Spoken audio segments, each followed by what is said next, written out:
Okay, welcome everyone to our walkthrough of the Women and Minority Business Enterprise Certification applications. And I'm Molly. I'm the Individual Artist Program Director at the Rhode Island State Council on the Arts. And I will be around for monitoring the chat and technical support needs. But I'm going to be super quiet today and hand it over to our experts in the Division of Diversity, Equity, and Inclusion. Take us away, and I'm going to spotlight the two of you. Great. Good morning, everyone. First of all, thank you for taking the time to learning a little bit more about our certification. My name is Anthony Aquino. I'm the Program Service Officer for the Department of Diversity, Equity, and Inclusion, and I work mostly on the MBE, WBE, BBE, and all the B's side. And I want to let my colleague to present herself before we go jumping into the presentation. Good morning. Thank you everyone for being here. My name is Anna Pimento, and I am the DBE Program and Services Officer, and we have a lot of different acronyms here. So DBE is Disadvantaged Business Enterprise, and that's my main program. However, we both deal with the MBE, WBE, and all of the business enterprises certifications that we offered. Great. So here is the plan. We are going to go through the application. We're not going to go through every single question because I think some of them are pretty straightforward. For example, if I have to tell you the name of your company, then we are in big trouble. So I'm not going to explain, this is where you put the name of the company, because I don't think it was a good use of your time. However, we're going to go through some trickies where we have seen most of our applicants get confused. We're going to go through best practices. We're going to do this rather quickly, so that way we can provide enough time for questioning. Once we're done with this side, with the MBE application review, then my colleague Anna is going to go quickly through the DBE. The reason we're doing this is because the MBE mirrors the DBE. So she's just going to highlight the big differences between the application of one program and the other. And then you're going to learn why we also encourage people to apply for both, and in most instances. Does that sound like a plan? And it's important to know that there's only 2 applications. So if whether you want to apply for MBE, WBE, BBE, is just this one application in front of you right now. And if you wanted to apply for the other 2 programs that Anthony mentioned, DBE and ACDBE, that's a whole different application. So you will only have to fill out 2 applications for all of our programs. Yeah, that's a great point. So just as a quick reminder, folks that are applying must be a for-profit enterprise or for-profit organization. You have to be, the company has to have ownership of 51% of more by socially and economically disadvantaged individuals. The disadvantaged owners must be a U.S. citizen or hold a green card. That's how it's commonly known, or a permanent resident in the U.S. This is also very important. This delays a lot of the applicants that we have, because as officers of this program, we cannot assume anything for you. So whatever does not apply for you, please just use NA, which means not applicable, or if you just want to spell it out completely and put not applicable, that is also fine. And for whatever things that you have insufficient space, you can always attach a document, a page to it, so you can detail all the things that you cannot fit in the application. Okay, so like I said, these are pretty common, just the legal name of the firm.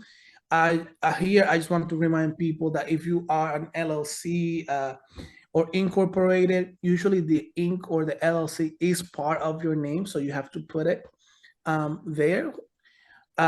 Some businesses has fictitious names, or they work on the other name. So if you are doing business with another name, you have to put that and provide a copy of when you acquired the DBA or the doing business as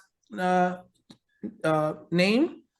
And, you know, these are pretty straightforward, address, etc. Please, please, please, some people have gotten denied by some of these stuff that I'm going to highlight right now, and or delay. If you are an out-of-state company, you have to be able to answer yes to this question. You have to be certified by your home state first. All right, so you just click there and voila, because now we have an awesome fillable application PDF. If you have been ever denied, just say yes. Don't lie, because saying no and then we find out that you've been certified, that you've been denied certification, that alone is a base for denial. So I'm just letting you know right now that is, if you've been denied before, you're not the first, you will not be the last.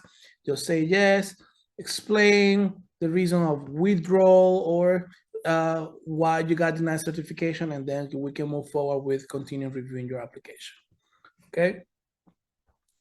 You guys see? All right. So here are a few important things. Please, please, please. I don't know why folks struggle just to put the date they started the business, but please just put the date where you started the business. That I want to say like 80% of applications that I've seen, they just skip this line. It's like that line does not exist. It's like that question does not exist. Please put the date. And if I go a little bit back, please, please, please get your next codes, which is the name of the number of the industry that you work in. You can just, if you don't know your next code, you can just go to Google and put next code search, and it's gonna give you the website. So you can search by industry, or the Secretary of State also assigns you one. Either or is fine. Stay if you started a business or if you acquired the business. That is, I think that's very straightforward. What is your legal structure, whether you're corporations or proprietorship, partnership, etc. If you don't know, I would highly suggest you talk to your accountant or your lawyer so they can give you clarification. And this is very important, a federal tax ID. If you are a business as an LLC or a corporation, you probably will have an EIN number. But if you are sole proprietorship, that number is your social usually. If you had to change your name, we want to know, etc. Okay, so now I'm gonna go through the tricky ones. Here's pretty straightforward. Your name and how much you own, right? If you're a citizen, the group you belong to. But I'm gonna go to where people get confused now. And it is here. Here is a big one. Personal financial statements. Personal financial statements. Our program has a cap, and this is a review, has a cap of $1.32 million, meaning if your net worth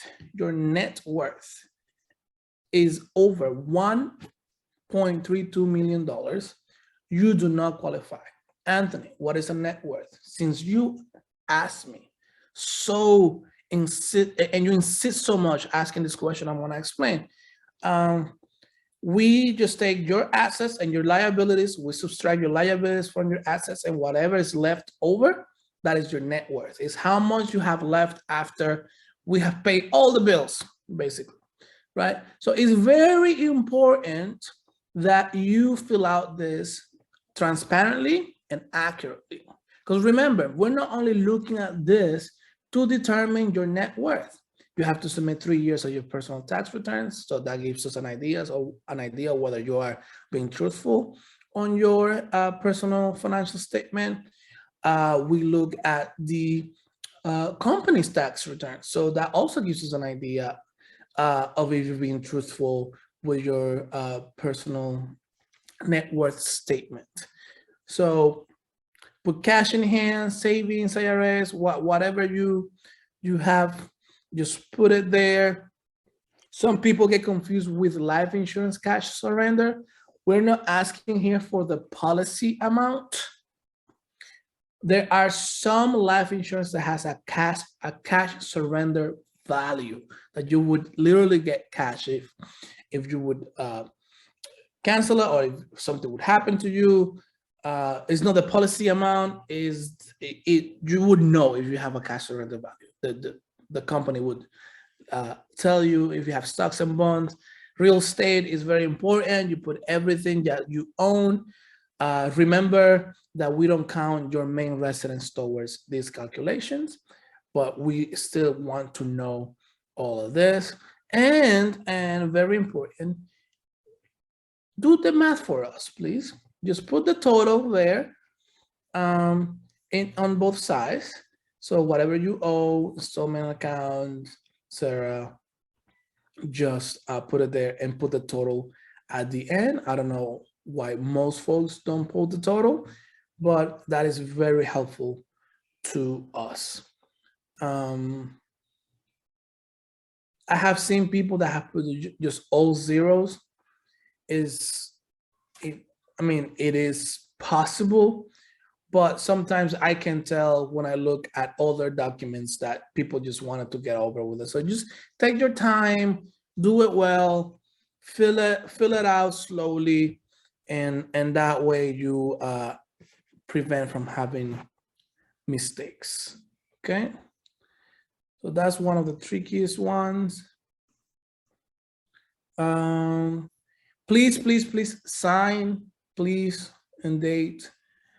I cannot tell you how many times people just don't sign stuff, and then we have to go back and tell you, hey, you didn't sign this. And then what could have been done in 60 days, now it's going to take 90 days, 120 days. So just make sure that you sign everything.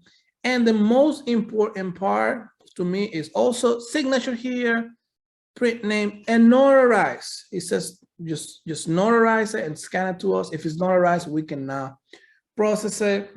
And then here is, I know this should not be, people, how can I say it? People sometimes overlook this because it's in the last page, but this is very important. Never submit an application by itself. Anna can tell you countless of times which she's received just the application by itself, and then there is nothing of this supporting list of the all documentation that you have to submit along with your application. So that goes from resumes, personal financial statement, personal and federal tax returns, corporate and federal tax returns, proof of contribution, which means how much did you put in to either start the company or buy the company. We need to look at signed loan agreements, security agreements, and bonding.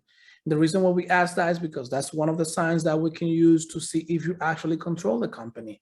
Companies have signed lease agreements, including equipment and leases. Year-end balance sheet.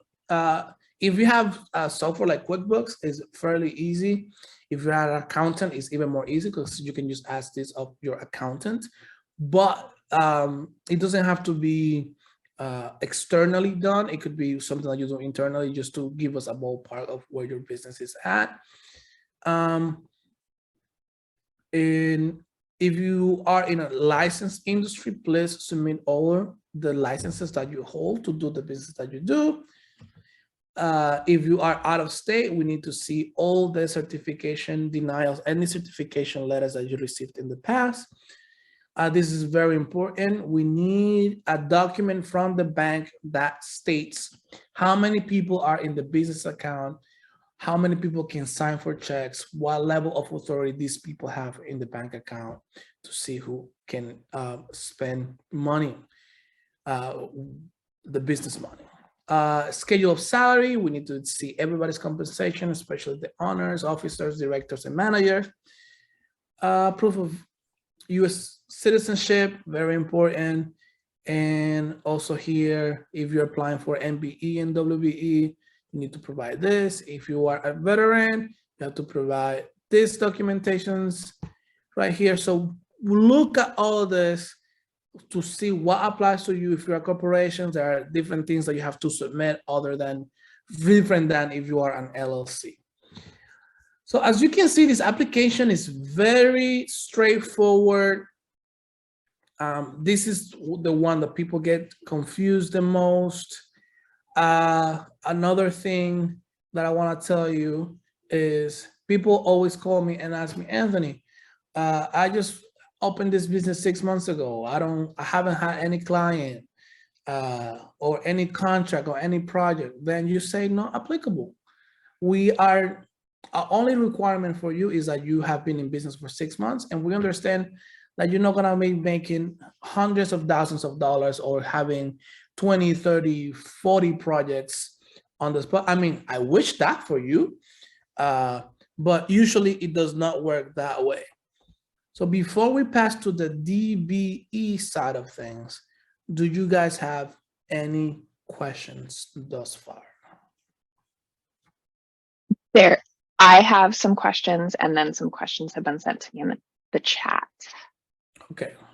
So firstly, what if my company was opening in New York, but we're registered to do business in Rhode Island as a foreign entity? You need the New York certification, and then you can apply for the Rhode Island certification.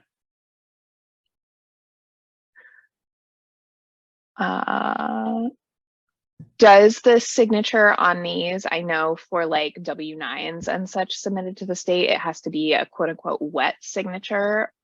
Does it need to be a wet signature? Can it be a digital signature? It can be a digital signature. Y'all are so far ahead. Other than the notarization, the notary has to be a wet signature, but you can scan it to us still.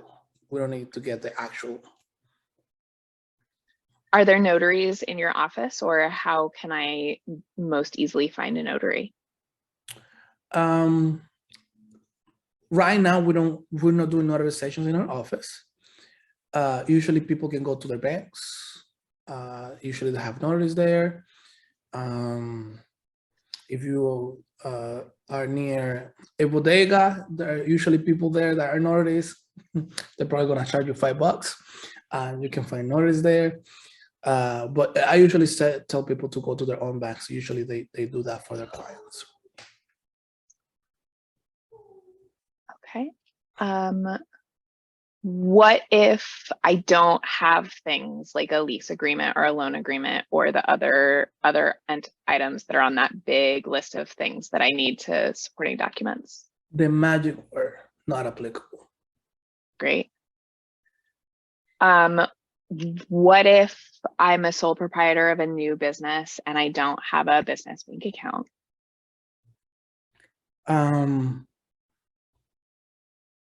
How long have you been in business? 6 months. First of all, you have to be, if you're a minimum of 6 months. Minimum of 6 months. And I would suggest, if you don't have a separate bank, well, you have sole proprietorship, that's fine. No, just have to demonstrate that you've been in business, right? So okay. If you've been in business, you can just send us documentation that this has been in business. I don't have a separate bank account yet, but these are my business expenses. And usually you can show that creating an internal balance sheet, profit and loss, etc. I would suggest just go to your CPA and see what they think. I know this is women-owned business certification. What about trans or non-binary folks? That is a great question. Right now we go by how the law is written at the moment. I think there are folks looking at that, but we're going now by what the current law is, which is whatever you were assigned at birth. And just to clarify, because this is a federal law, right? Y'all don't have any power over this. So the MBE is a state program, but when it was created, what the folks in the state did, they mirror every federal law. So it's a A to A comparison. Okay. So for folks, NAICS codes, right? Those are complicated and hard. And for a lot of folks, particularly in the arts, there's not one that covers, like, is a good fit. So what if people, like, how do you pick the best one? Can I use more than one? What if I don't have a code on my application that a general contractor asked me to fulfill? So how we do it is, if you don't put it in, we try to look at what is your primary line of work, and then we assign a number according to that. However, you cannot do, so you have to have a primary NAICS code. What do you do primarily? But you can have other NAICS code in your application, saying my primary line of business is this, but I also offer these other services. But if you get your NAICS code a little bit wrong, or are doing some stuff that's not directly under the NAICS code, does anything bad happen? Not that I've seen, because the NAICS code just let us know your line of business. What is the difference between the SBA Women-Owned Business Certification and this one? Well, the main difference is that the state of Rhode Island has no reciprocity with any other program. So if you're trying to bid in contracts in the state, that one will not help you. As far as regulations and other things, I cannot speak to that. Well, I do know that coming with an SBA certification will not help you bid in state of Rhode Island as an MBE. However, if you have an number 8A certification from the SBA, that can help you because we do have reciprocity with that one, and it's a shorter form. It's a one-pager. And I'm out of questions. Great. Anna, would you like to take it away? Sure. Let me just find it. One more just popped up in the chat, so I'm just going to read it. Mm-hmm. My business model is not completely defined. If a general contractor asks me to complete work that is not defined by a correct NAICS code, will they not get credit for having the WBE contractor? Well, the good news, there is a NAICS code for general contractor, so you shall not worry.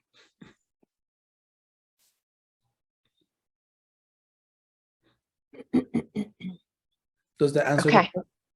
I think so. I will encourage this person to get in touch with you two directly as well, because we'll put Anna and Anthony's contact information in the chat towards the end. Well, Anna's. Great questions, by the way. You're making me go back to all the regulations and stuff. So thank you for the questions. Okay, so Anna. can I share my screen, Anthony? I have some. Oh yes, please take it away. Perfect. Can everyone see? Yes. Perfect. Okay, so now we're going to be talking about the DBE, which is a disadvantaged business enterprise, and the ACDBE, which is the Airport Concessionaire Disadvantaged Business Enterprise. Very long names. So the difference between these programs is that this one specifically is for the Department of Transportation, so that you can get contract with DOT, RIPTA, the Rhode Island Public Transportation, RIAC, which is the Rhode Island Airport Concession. So those are mainly the main idea of this certification. It is also a federal certification, which means that it does have reciprocity among other states. So if you were to get certified in the state of Rhode Island, let's say Rhode Island is your home state, and then you want to go ahead and get your certification in the state of New York or Massachusetts or Connecticut, you can certainly don't have to apply again. You just have to provide them with the certification for Rhode Island and whatever additional documents they may need. So this is a one-time application that you would only have to fill out one time, basically. So I love this application because it gives us instructions of how to complete the application, how to fill it out, and what each of those important questions are or what they mean. So as you can see, this is the first page. It tells you why should you apply. And again, it also tells you have to be 51% owned by socially or economically disadvantaged individuals. It has to be for profit. And it's basically the same idea as the MBE application that Anthony mentioned before. It tells you how to apply, where you can send your application. And I know it gives you our office information right here. However, we are now accepting electronic documents because it's a lot easier and a lot faster for us to get it, and it doesn't get lost in the mail. So then, you know, more information and everything else is on here. When you go to the next page, you're going to find basically how to fill out each section. So section 1, how to fill out the contact information. It tells you literally enter the contact name, blah, blah, blah. So I'm not going to go about one by one, but I just wanted to show you that if you ever have any questions, you can always contact me, but you can always come and take a look at this area first too. For each of the sessions of the application, it will tell you how to complete it and what it means and what they need. Again, it's just more on how to, more of the instructions on how to fill everything out. And this is the first page of the application. Very similar to the MBE because the MBE program mirrors this application.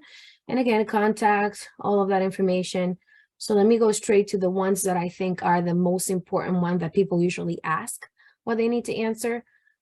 This is an important part of it because if your home state, I don't care if you live in Rhode Island, but if your home office is Massachusetts, you need to be certified in the state of Massachusetts before you're being able to complete the application here.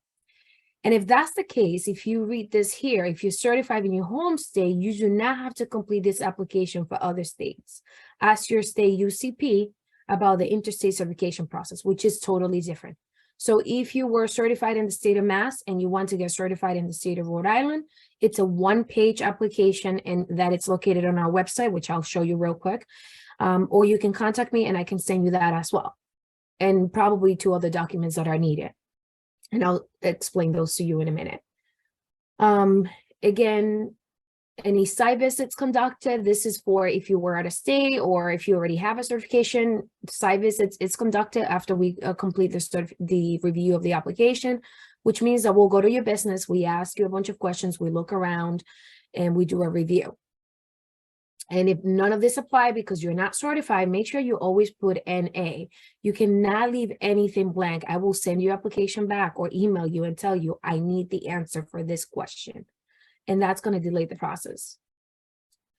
And again, the same thing, denied certification, blah, blah, blah. You put it here. This is the other certification Anthony mentioned earlier, AA. So you have to answer if any of these, if you have any of these or not. And NAICS goes over here when the firm was established, with Anthony mentioned. And that can be found in the Secretary of State if your home office is located in the state of Rhode Island. Otherwise, that can be found in your documents of the other state, Secretary of State website.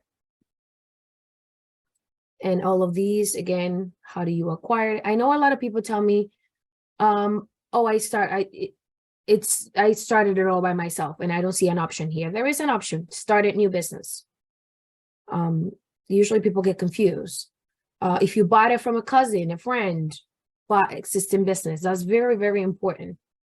If you inherit it, you have to put that your father gave you your business. We need the documentation for that as well. Your aunt, your cousin, your mom, or if it was merged or consolidated.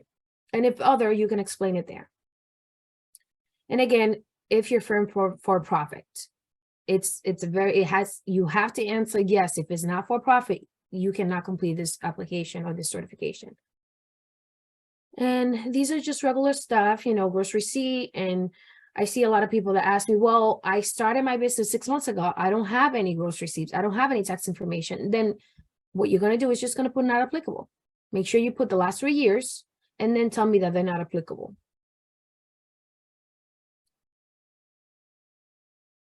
And these are more questions and they're self-explanatory. So I'm not going to go one by one, but it asks you if you share any location, any office, any phone numbers or anything with somebody else. And let me go here now.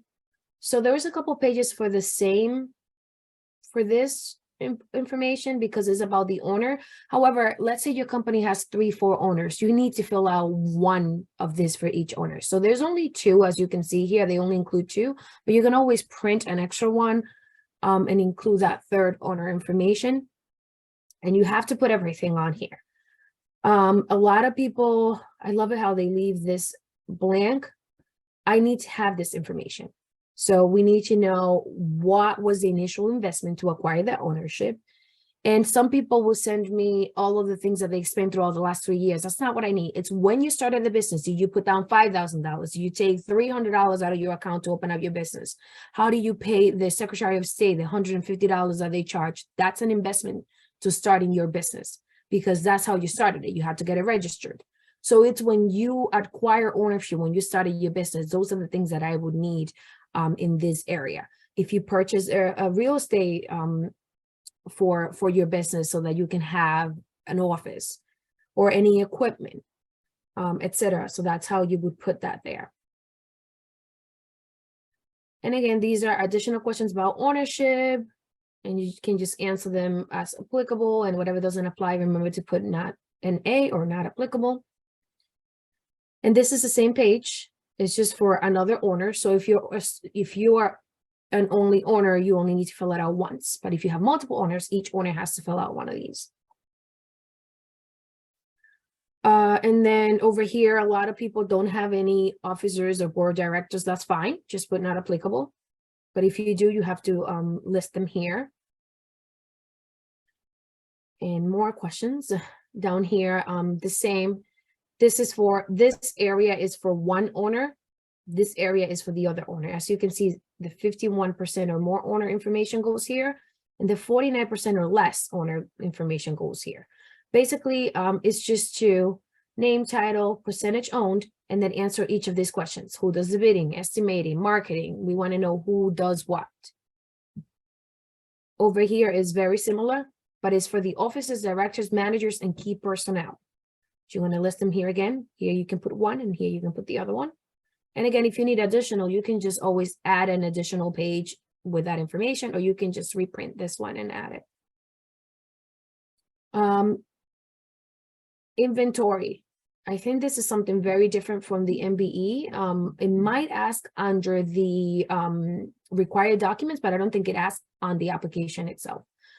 So we need your inventory of the following, of all of these. So anything you put in here, equipment, vehicles, and all of that, and any additional information that may not fit here, you can put it in an additional sheet. And again, regular question, storage space, financial banking information goes here. Contributions and transfers, if there has been any from you to another owner, from the firm to the other owner, etc. If there hasn't been any contribution transfer, then you can just put an A. Licenses and permits held by any owner, you're going to list them here. It's very important that you put those here, because if you tell me that you have an engineering company and you do not provide any of those licenses and permits, then you're not going to get certified. We need every single proof for all of the licensed industries. Now, if your industry does not require the license, that's a whole different story.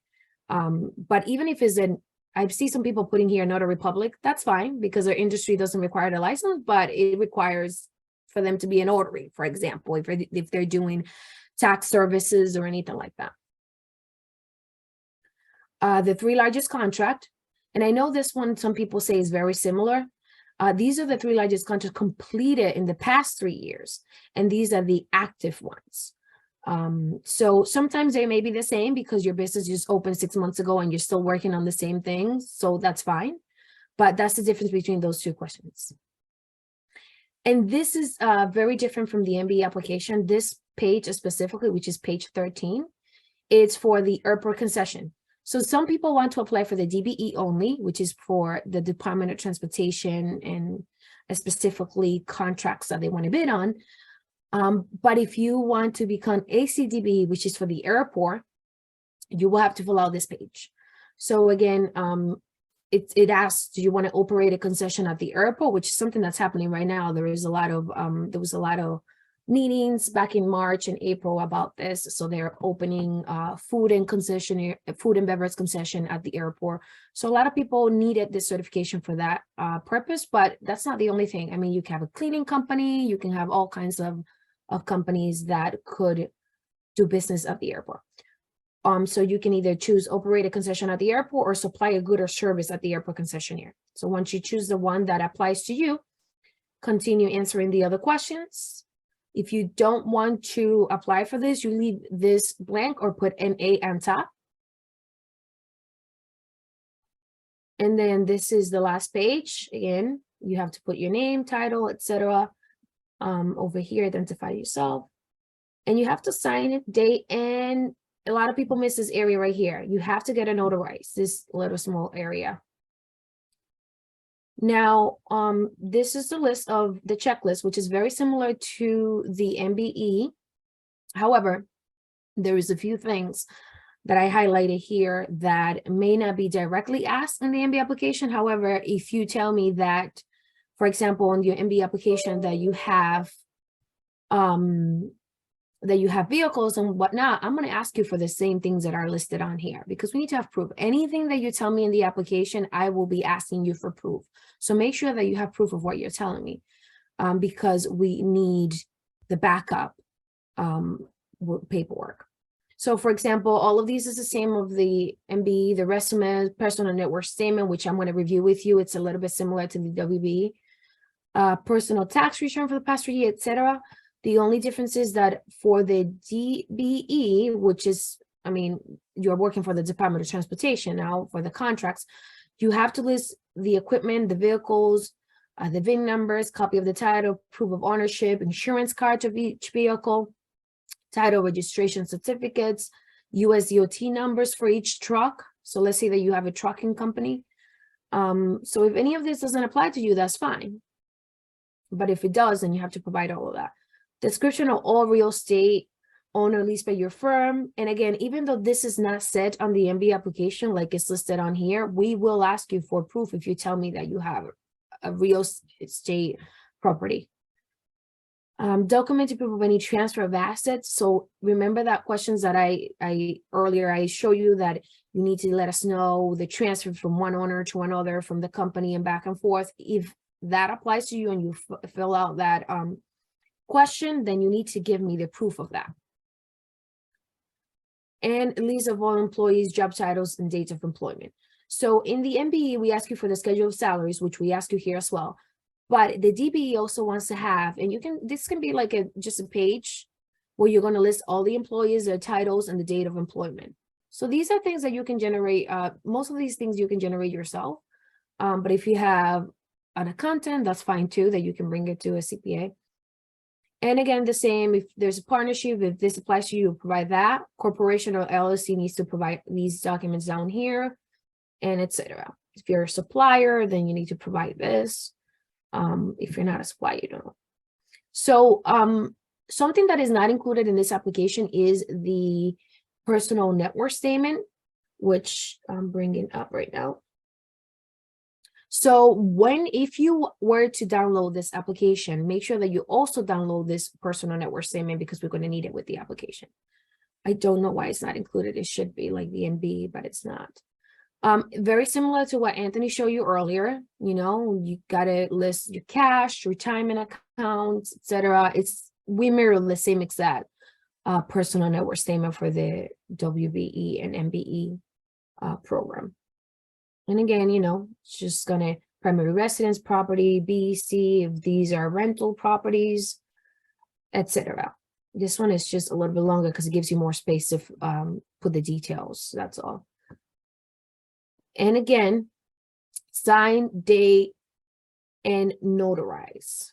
All right. So this one you do have to get it notarized compared to the MBE, WBE. So both the application and the personal net worth statement have to be notarized. And the beauty about this is that it gives you instructions, just like the application. So if there is a question that you have, feel free to contact me. But if you don't want to contact me and you just want to review what it says, please go here. It's the last page, and it gives you details of how to fill it out and what those things mean and what is needed. Now, I wanted to show you for the interstate, bear with me. Where's the interstate? For the interstate, this is what you would need. So, for example, if you were certified in the state of Massachusetts as your home office and you want to get certified in the state of Rhode Island, then you don't need to fill out that application that we just reviewed together. You would only need to fill out this page right here, which is a one-page form, because remember that it has reciprocity among states, so you would never have to fill out that application again. And along with this, if you will have to provide a copy of your certification from your home state, DBE or ACDBE certification, as well as any copy of licenses if your industry is operating under a licensed industry, right? And lastly, I think I wanted to share one more thing with you guys, and this is our website. So our website is dedi.ri.gov.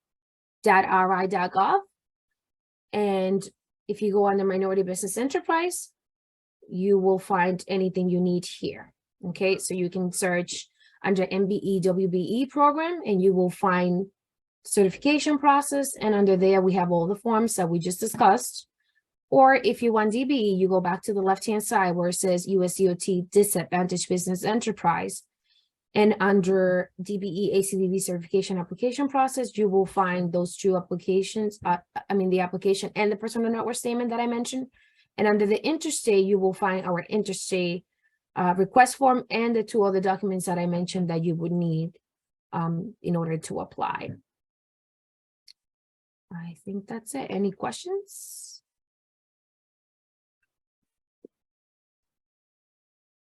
I know you talked about this in the first webinar in February, and we have recordings available of that, but can you define a socially or economically disadvantaged individual? Yes. So going back to that webinar, so those are, give me 1 second so I can bring up the whole list and we don't miss anybody. It is also listed on our website, but I want to make sure that we don't miss any of them. Just going to pull up that list.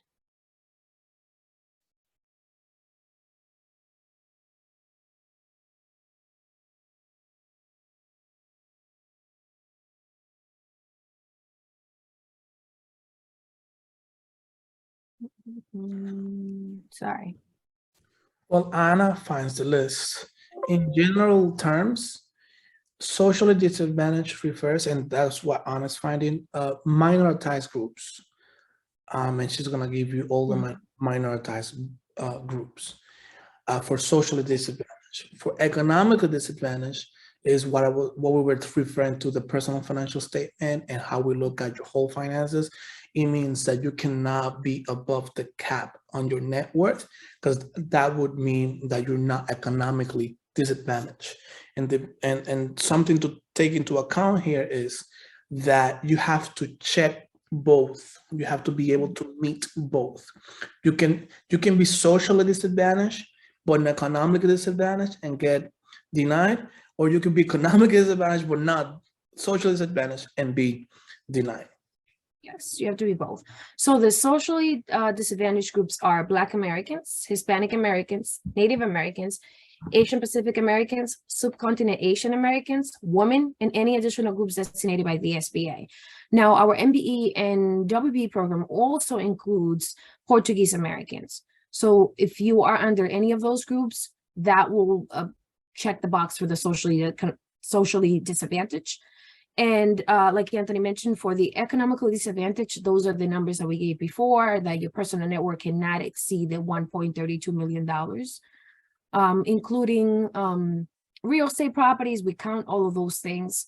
Any cash, anything listed on the personal network statement or the personal financial statement that we mentioned earlier, all of those things are counted towards your cap of the $1.32 million, and it's per owner. It's not like all together. So if you have multiple owners, each owner cannot exceed that $1.32 million.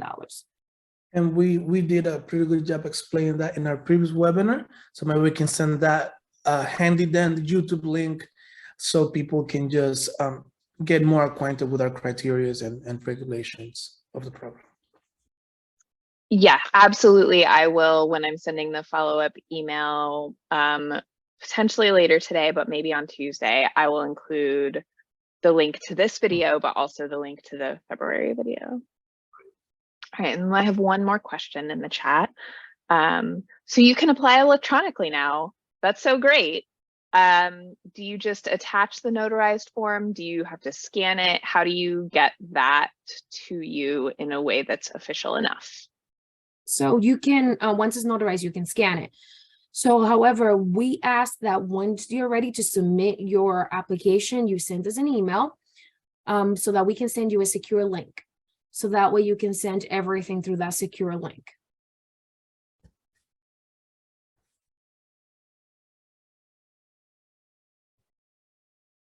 And everything is PDF, so it should be easy to fill out.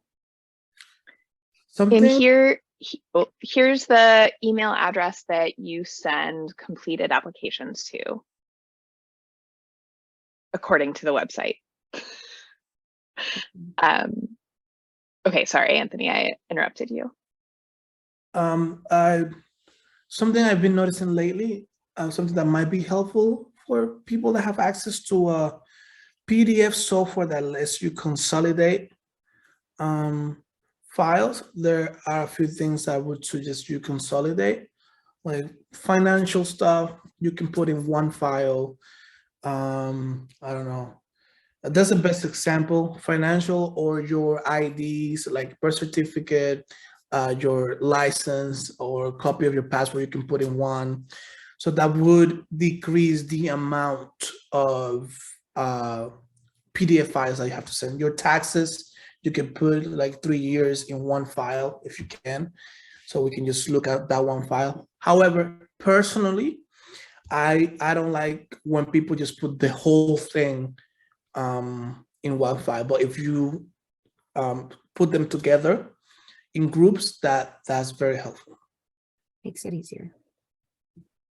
What happens after you submit the application? Are there interviews? What happens next? You mentioned a site visit for the other ones. Yeah, it happens for both. So what I tell people all the time, we're going to communicate with you mostly via email. So if you make sure that the email that you put in your application is a valid email that you check constantly. I know people sometimes have multiple email addresses. So if you want to put 2, that's fine, but make sure that you pick the one that you really check the most, because we're going to be sending you email. So once we receive the application, what we do is we review it. At this point, we have a lot of applications, and we need to have, there's a processing time for it, and we have to do it in the order in which they're received. Once we review your application, we're going to send you an email whether you're missing anything, or whether we need clarification. Sometimes we just need clarification on a question that you answer that we may not understand, and that's fine. You can just answer back in an email. Anything we ask you is going to have to be in writing. So that's why we don't like picking up the phone and saying, hey, when did you start your firm? Because we need to have it in writing. So please answer the email and keep an eye on it. After we review everything and we do all that and we receive all the documents, we already contacted you, you send it again. It's important to mention that the timeline for the 60 days that we process it stops immediately when we are waiting for documents from you. It doesn't keep running because you have an answer to us. So if you send your application in January and we send you an email in January and you did not respond until March, then that's when we're going to start it again in March. That's when the time clicks again. But once everything is received, then what we do, if your home office is in the state of Rhode Island, we have to schedule a site visit, which is what I mentioned before. This is where we go to your business, we sit down with you, we ask you a bunch of questions, we review things, we look around, we look at your equipment and all of those things to make sure that everything is in compliance with what you told us on the application. After the site visit, if we have questions, of course, we're going to email you or contact you again. But after that, if everything is all set, then we do a recommendation and we recommend everything goes to our MBE administrator, Kate Brody, right now, and to our associate director, Tomas Avila. Yeah, and great explanation. I would just add a little caveat there, which is scheduling a site visit is a courtesy. We could choose just to show up and say, hey, we're here, you apply, we're here to see your business. So it's very important to keep that in mind. Sure. Most of them right now, we schedule them, but we can just show up because you give us that prerogative to check if you are a legitimate business. So just keep that in mind. If a business has multiple offices and storage spaces, do the site visits happen at all of those spaces, or how does that get sorted? You should have a headquarters and identify the headquarters. The address that you submit to us should be at the headquarters. And if that's your headquarters, you should have some sort of equipment there, because if you're working from there, how are you working if you don't have any equipment there? So I've seen that people have an additional space because nothing else fits in that headquarters, but they have stuff in there that they utilize for their daily business. Whether it's a computer, a logo, an actual office, those things are taken into account. What if we need help with filling out our application? Call Anna. Yes, so email me. Email me is the best way to get to me. Even if you want me to give you a call, say, hey, Anna, can you give me a quick call? Here's my number, and I will call you. So you can certainly reach out to me. I think I am the only person standing at this point. Don't call Anthony. He's going to be leaving soon. But I can certainly schedule like a virtual meeting or anything like that, or to be able to assist you with any questions that you may have regarding the application. And I just put Anna's email in the chat. And again, it's also, you can find her email on the websites I've been dropping in the chat, and I'll include it in the follow-up email as well. All right. These are great questions. Yeah, I think I've come to the end of the questions. I do want to mention that my colleague at Riska, whose name is also Molly, because we are a staff of 10 and there are 2 Mollys, recommends that Adobe Scan is a really good free application you can get on your phone if you have a smartphone that allows you to take photos of documents and convert them to PDF and combine documents. So that's a really good tool, free tool. We like those. I like free. Hi, I like free, and what's great about it is you can then send the PDF directly from your phone, either by email or text, or send it to a computer, so you can push it out from there. So it's Great. And I think we're out of questions. So if y'all have more questions to drop in the chat or unmute and ask, now is the time. Ooh, what was the name of the free PDF software? Can we please put it in the chat? It is in the chat, and it's Adobe Scan.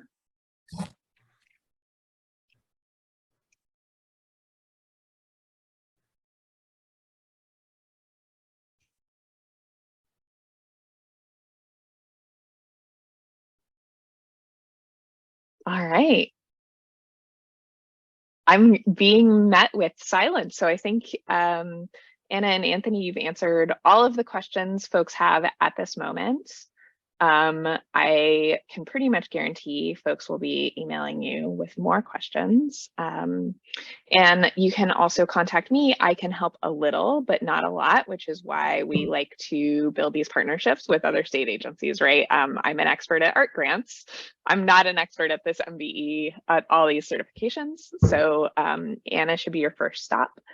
And like, thank you all so much for joining us. As I've mentioned a number of times, you'll get a follow-up email that has a recording of this webinar, as well as our February webinar and some of the links that we mentioned and put in the chat during the webinar. And thank you all so much. Thank you. Thank you all, and thank you, Riska, for putting this together.